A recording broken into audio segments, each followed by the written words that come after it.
telling a late-night story. Hello to all the listeners. Wishing you a relaxing evening.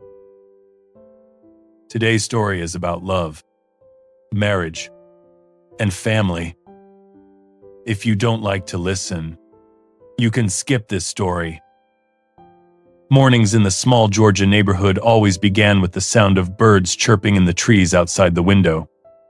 Marcus Johnson woke up at 5:30, as he had every day for years. He reached out to turn off the alarm clock, then quietly sat up, feeling the slight chill of the wooden floor.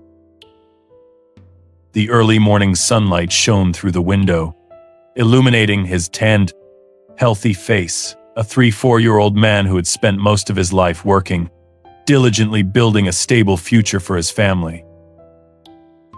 Next to him, Alicia was still sleeping. She lay on her side, her soft curly hair falling onto the pillow. She looked very gentle when she slept, like the first day Marcus met her at a small party of friends. Alicia smiled a lot that day. Marcus's heart was pounding, not thinking that one day they would live together. Every morning, Marcus stopped for a few seconds to look at her. That made him feel that life was worth it. He kissed Alicia's forehead gently, then went down to the kitchen to make coffee. In the small kitchen, Marcus hung many family photos, wedding photos, vacation photos, pictures of them smiling brightly under the Florida sunset. He loved this family so much that he never thought that one day, everything would fall apart. Alicia woke up to the sound of Marcus putting his coffee cup on the table. "Are you up early again?" Her voice was sleepy, but gentle. "I'm used to it." Marcus smiled. "I have to go to the company to check the new electrical system." Alicia pulled the blanket up, her eyes slightly sad, which Marcus did not notice or pay attention to. She asked, "Are you going home early today?" Marcus hesitated. "Probably not. I have to work overtime. I'm self." Alicia said nothing. She just looked out the window, where the light was pouring in, then said a small sentence that Marcus could not hear clearly. "It's always work." When Marcus left the house, the door closed. A large void enveloped Alicia. She sat blankly on the bed for a few minutes, feeling like she was living a repetitive life. Go to work, come home, wait, sleep. Alicia loved Marcus, but she lacked the attention she needed. She wanted to be asked, to be listened to have someone look her in the eye and say, "I miss you." Oh, but life isn't that simple. And loneliness is sometimes the door that opens to mistakes. At the clothing store where Alicia works, Brian Lewis has just been transferred to be the warehouse manager. He is the complete opposite of Marcus. Free-spirited. Spiritual talk. Eyes always smiling. No goals. No strings attached. Brian looks at Alicia with a look that every woman can easily sway. At first, it was just compliments. "You look so radiant today." "This dress really suits you." Then it became lunches together. Then late-night text messages. Alicia's laughter rang out more often when she was with Brian. Alicia knew it was wrong. She knew she was married. But Brian gave her a feeling she had long lost. Being noticed, being heard, being talked to, being acknowledged. In the days that followed, Marcus began to notice strange things. Alicia changed her hairstyle. She took better care of herself. She always had a password on her phone. She turned off the screen as soon as Marcus approached. She smiled a lot, but not when she was talking to Marcus. One evening, Marcus gently asked, "Are you okay? Is there anything you want to tell me?" Alicia paused for a few seconds. But then she just said, "No, I'm fine." "Oh." And Marcus chose to believe. Because he was a man who always believed his wife. But his heart began to have small cracks, not enough to break, but painful. She didn't understand that she was taking step by step, to the edge. 7 p.m. Alicia texted, "I'm working overtime today. You eat first." And Marcus replied, "Yeah, remember to come back early." Oh. But he felt uneasy. Marcus sat looking at the clock.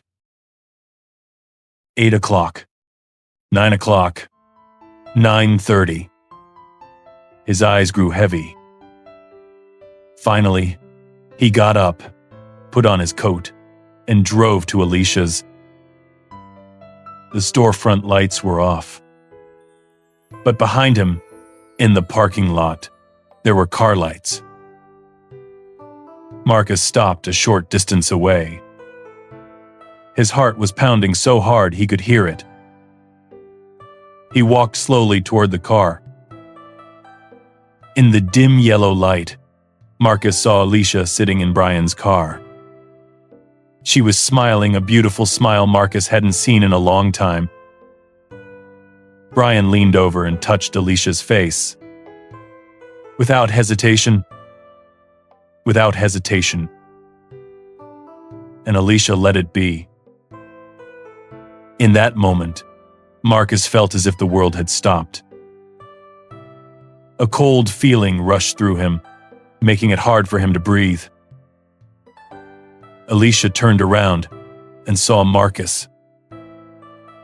Her face was pale. Her lips trembled. "Marcus, it's not what you think." Marcus looked at her for a long moment, his eyes hurting more than any words. Then he turned and walked away. No yelling. No cursing. No hitting. Just pain. He returned home without turning on the lights. Sit down on the sofa, his whole body empty. Alicia returned half an hour later. She said something, but Marcus just raised his hand to stop her. He said in a tired voice Alicia had never heard before, "Tomorrow, go back to your parents' house. I'll be there. Thanks for watching." That sentence hit Alicia's heart harder than the slap. Alicia couldn't sleep. She sat on the edge of the bed, her hands clasped together, each breath heavy. The house was dark, only the streetlights coming in through the crack in the door, making her shadow long on the floor like a sinful shadow that couldn't escape. Marcus lay on the sofa, his back turned, but Alicia knew he wasn't sleeping. All night, she didn't dare go near him. She wondered, why did I do that? Why did I let 7 years of love slip through my fingers? But the answer was only a terrifying silence. The next morning, Marcus stood up and said a short sentence. "Get ready. I'll take you to my parents' house." There was no look. There was no touch. There was no tenderness that had once captivated Alicia. There was only coldness cold enough to make Alicia shiver. The Thomases' house was in a quiet residential area. As Marcus drove up, Alicia kept clutching her sleeves, feeling as if her life was about to fall apart. The door opened. Mrs. Thomas saw her daughter's bewildered face and immediately asked, "Alicia, what's wrong?" Before Alicia could speak, Marcus spoke in a low but clear voice. "I'd like to talk to you two in private." The whole room fell into a heavy silence. Alicia stood in a corner, not daring to raise her head. Marcus told each story. No more, no less. No cursing. No blaming. He told about the times Alicia said she had to work overtime, the strange text messages, the smiles that weren't meant for him, and finally, the moment he saw his wife in another man's car. Mrs. Thomas burst into tears. "Oh my God, Alicia, what have you done?" Mr. Thomas stood still for a long time and then only said, "Marcus, I'm really sorry." "Oh." Alicia sobbed, tears falling like rain.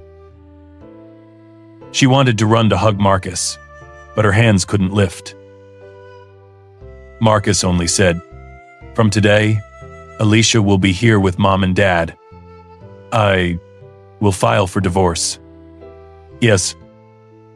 Alicia collapsed on the spot. She never imagined Marcus would be so decisive. Marcus wasn't the type of man to break things or yell at his wife. His silence made everything even more cruel. Alicia tugged at his sleeve, her eyes red. "Marcus, I beg you. I was wrong. Give me a chance. Marcus looked down at her, but his eyes no longer had the gentleness of the past. "Alicia, what you destroyed wasn't just trust.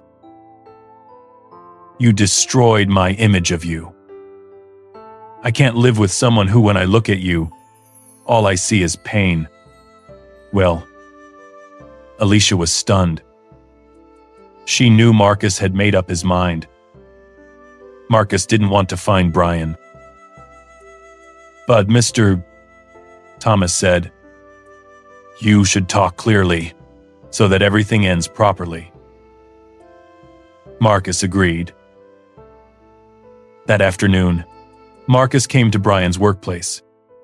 Brian saw him, half smiling. "Oh, Marcus, I guess you came to talk about Alicia." Marcus stood up straight, his eyes calm to the point of fear. "I just want to hear it from your mouth. What is it between you and Alicia?" Brian shrugged. "It's just fun. You know, women sometimes want to escape boredom." Marcus paused. His hands clenched, veins standing out. But he didn't hit. He just said, "Thank you. I understand." Brian laughed. "You seem calmer than I thought." Marcus looked straight into Brian's eyes. "Men only use their fists when they want to keep something. I don't keep it anymore. I go." A sentence that made Brian speechless. Marcus turned away, leaving Brian standing there like an idiot, not knowing how to respond. 2 days later, Marcus came to his parents-in-law's house with a stack of papers. Alicia saw him, her heart pounding. She hoped, just a little, that he would change his mind. But Marcus placed it in front of her. Divorce papers. Alicia burst into tears, wanting to tear it up. But Marcus raised his hand to stop her. "This is the only way for both of us to be free. Marcus, I love you. Love that ends in betrayal is no longer love. Alicia, peace." She collapsed onto the table, sobbing. Marcus signed it in front of everyone. And he said, Alicia, live a life where you don't have to lie anymore. End quote. The day of the trial came faster than Alicia expected. Marcus walked in with the calm look of someone who had made the right decision. Alicia was trembling from head to toe. The judge asked, "Mr. Marcus, do you have any further requests?" He only said, "I didn't take anything from her. I just want to be free." The room was in an uproar. Even the judge looked at Marcus a little longer. Alicia was silent, tears falling continuously. She knew that if Marcus demanded a division of property, she would lose half of the house, half of her savings. But he chose to leave empty-handed, just to keep his dignity. That nobility made Alicia even more hurt. Finally, the judge banged the gavel. "The court declares, you two are officially divorced." Alicia felt like her soul fell into a bottomless abyss. A 7-year marriage ended with just a knock. Marcus bowed to his parents-in-law and walked away. Without looking back, after the divorce, Alicia returned to her parents' old room. No more home. No more future together. No more Marcus. Brian, long gone. The text Alicia sent was met with a cold line. "We're just having fun. Don't overdo it." Alicia covered her face and burst into tears. Everything collapsed before her eyes. Losing her husband. Losing her marriage. Losing her family. Losing herself. She looked at her hands empty. Literally empty hands. With nothing left to hold on to. That morning, the sky was overcast as if it were mourning Marcus. He stepped out of the car in front of the courthouse, his hands clutching the file. Everything seemed to slow down. The memories of 7 years of marriage flashed before him like an old film reel. Smiles, promises, simple times together. Now there was only one cold decision. It was over. Alicia arrived later, her face pale, her eyes puffy. She looked at Marcus one last time, but he turned away, as if to block out any apology that might shake his heart further. They stood side by side, but the distance between them was greater than the road they had just traveled. The air in the waiting room was so quiet it was hard to breathe. Marcus sat still, his hands clasped together, trying to stay calm. Alicia sat opposite, her eyes red, her lips trembling. "Alicia, Marcus, I beg you, give me a chance to make it right. To workin." Marcus looked at her slowly, his voice low. "Marcus, I had a chance, and I chose someone else. And..." Alicia burst into tears, remembering everything, the promises, the meals together, the times Marcus stayed up late to work overtime for the future. Now everything was ash. She tried to hold Marcus's hand, but he pulled back. That feeling was like a knife stabbing deeper than any scolding. The gavel rang, and all eyes turned to them. The judge asked clearly, "Marcus Johnson, do you continue to intend to divorce as you have filed?" Marcus stood up, stepped to the microphone, his voice calm but filled with emotion. "I agree. I do not ask for anything more. I just want freedom. The crowd whispered. Alicia was stunned. Her lawyer tried to intervene. "Your Honor, Alicia would like to keep a part of the property so that she can stabilize her life." Marcus shook his head. "No, Your Honor. I do not want to divide the property. She can keep everything. I just need to leave. Wait. Those words made the courtroom heavier. It was not because Marcus was generous with material things, but because he did not want to carry painful memories. He wanted to erase the traces and start over. The judge banged the gavel. The court accepts the divorce petition. The court declares the two parties officially divorced. Because one knock and it's all over. Marcus stepped outside into the drizzling rain. The rain was cold, but he felt lighter, like a weight had been lifted from his heart. He stood still, letting the rain wash away some of the memories. Alicia walked out behind him, clutching her small bag, her eyes unfocused. She called Marcus's name, but he didn't turn around. Brian, the man who had shattered her life, had been silent all this time. Brian's text message afterward contained only a few cold words. I'm just having fun. Sorry. No responsibility. No way back. Alicia cried in the rain, feeling each drop as a punishment for herself. She held her hands up, looked at her trembling fingers, and saw that they were empty, no wedding ring, nothing to hold on to. Two empty hands, not just material, but spiritual emptiness, of lost faith. As time passed, Marcus chose to step back, focusing on his work and himself. He signed up for some vocational courses, played soccer on the weekends, met up with some old friends to chat. Gradually, his smile returned, but quietly, not loudly. He learned to accept the pain and use it as motivation to live a kinder life.